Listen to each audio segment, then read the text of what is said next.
কৌস্তব, আমি এখান থেকে আপনার কাছে আসবো।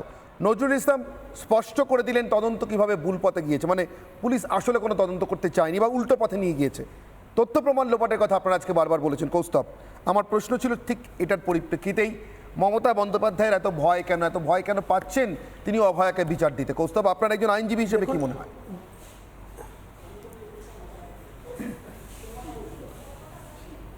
দেখুন, আমি একদম প্রথম দিন থেকে যেদিন ঘটনাটা ঘটে সেই দিনকেও তো আমি সেখানে ছিলাম। আমি ছিলাম, আমাদের সজলদা ছিল, অগ্নিমিত্রা দি ছিল, আমরা সবাই ছিলাম।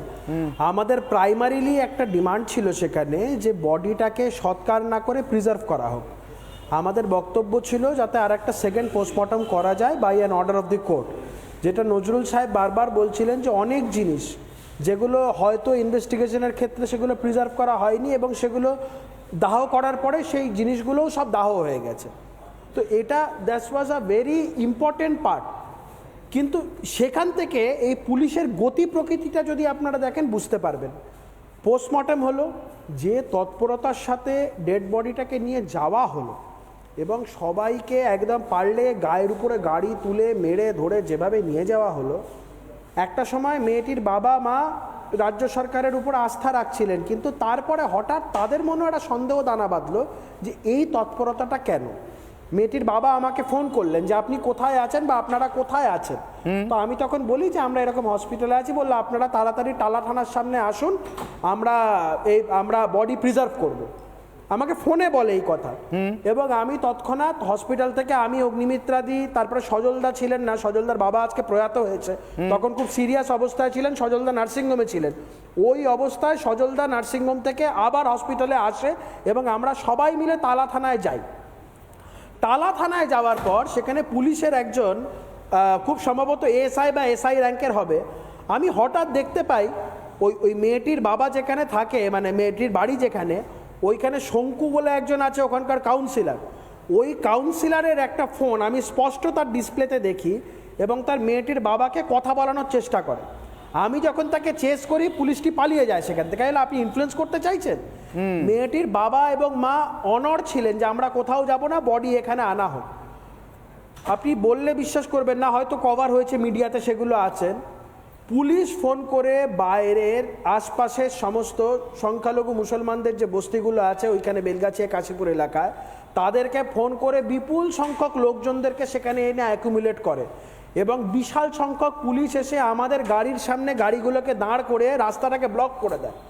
সেখান থেকে অভিসন্ধিটা স্পষ্ট হয় যে তারা যেন তেন প্রকারেও দাহ করতে চায় এবং মেয়েটির পরিবারের উপরে এমন প্রেশার ক্রিয়েট করা হয়, আলটিমেটলি মেয়েটির বাবা মা বাধ্য হয় তাদের বাড়ি চলে যেতে।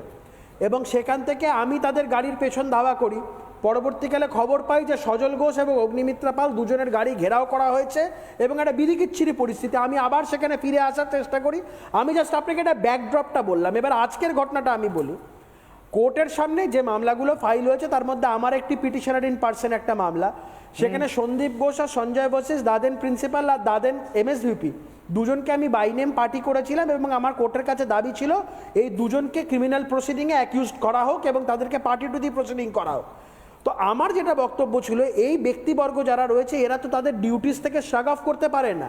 সন্দীপ ঘোষ যখন সকালবেলায় ঘটনাটি জানলেন তিনি কেন বিষয়টি এফআইআর রুজু করলেন না, বা পুলিশ যখন সকাল 10টা বা 10:30টায় বিষয়গুলো জানলেন তারা কেন সুও মোটো এফআইআর করলেন না, তারা কেন শুধুমাত্র একটা ইউডি কেসের ভরসায় বিষয়টাকে করলেন।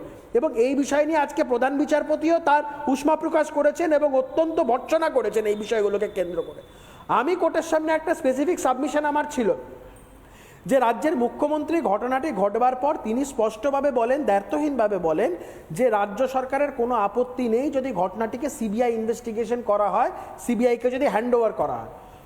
দুদিন পরে হঠাৎ 180 ডিগ্রি ঘুরে গিয়ে সেই মুখ্যমন্ত্রী মেয়েটির বাড়ির সামনে থেকে কালকে বলেছেন 7 দিন পুলিশকে সময় দিচ্ছি, 7 দিনের মধ্যে না করলে সিবিআই। আমি কোর্টের কাছে একটা কথা বলি যে this creates a cloud of suspicion. একটা তো ধোঁয়াশা তৈরি করছে এই বক্তব্যটাই যে মুখ্যমন্ত্রী দুদিন আগে বললেন সিবিআইকে আপত্তি নেই, এখন বলছেন 7 দিন পরে সিবিআই। এটা কি শুধুমাত্র এভিডেন্সকে ওয়াইপ আউট করার জন্য?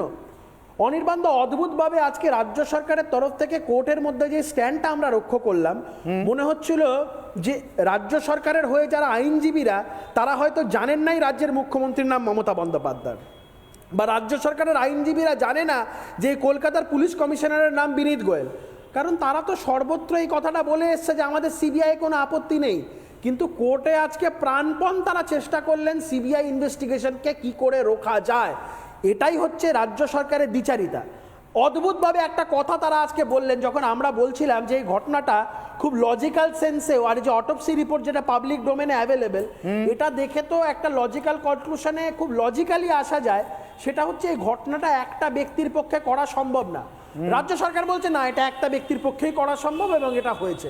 আমি বলছি এই যে এতগুলো বিষয়, এই এতগুলো বিষয়ে অ্যাকিউমুলেট হয়ে, নালে এটা কিন্তু খুব দৃষ্টান্তমূলক একটা বিষয়, এটা সাধারণত হয় না।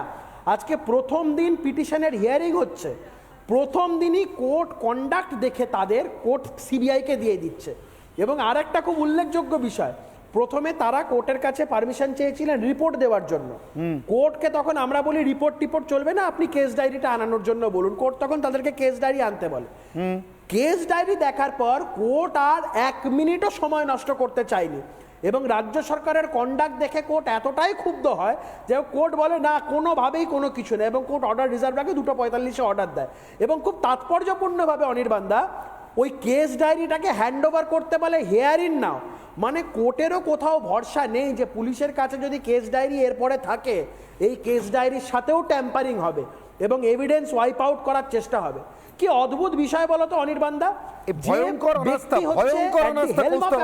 আমার ঠিক এখানেই প্রশ্ন, এই অনাস্থা তৈরি হওয়ার মতো। আর তোমাকে একটা লাস্ট কথা, সেটা হচ্ছে যে এই যে Sandip Ghosh being the helm of affairs, তার স্টেটমেন্টটা পর্যন্ত পুলিশ আজ অব্দি রেকর্ড করেনি। কোর্ট এই জায়গাতে তীব্র উষ্মা প্রকাশ করেছে এবং ভৎসনা করেছে এই জায়গা থেকে। এই সার্বিক পরিস্থিতির মধ্যে দাঁড়িয়ে court two instil confidence in the minds of the public at large and also in the minds of the victim, of family of the victim, court বলেছে যে কোনোভাবে এটা স্টেট পুলিশকে দিয়ে করানো যেতে পারে না।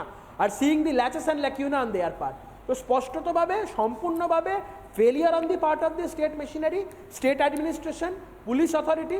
এবং সন্দীপ ঘোষকে কেন্দ্র করে আরেকটা জিনিস যেটা বক্তব্য রেখেছে কোর্ট, সেটা হচ্ছে একটা লোক রিজাইন করে দিল, তারপরে তার প্রতি সরকারের এত দরদ কেন? পোস্টিং এর মতন আরেকটা কলেজের প্রিন্সিপাল করা। এক্স্যাক্টলি, আমাদের এখানেই প্রশ্ন যে অভয়াকে বিচার দিতে এত ভয়, কিন্তু সন্দীপ ঘোষের জন্য এত দরদটা কোথায়? আমি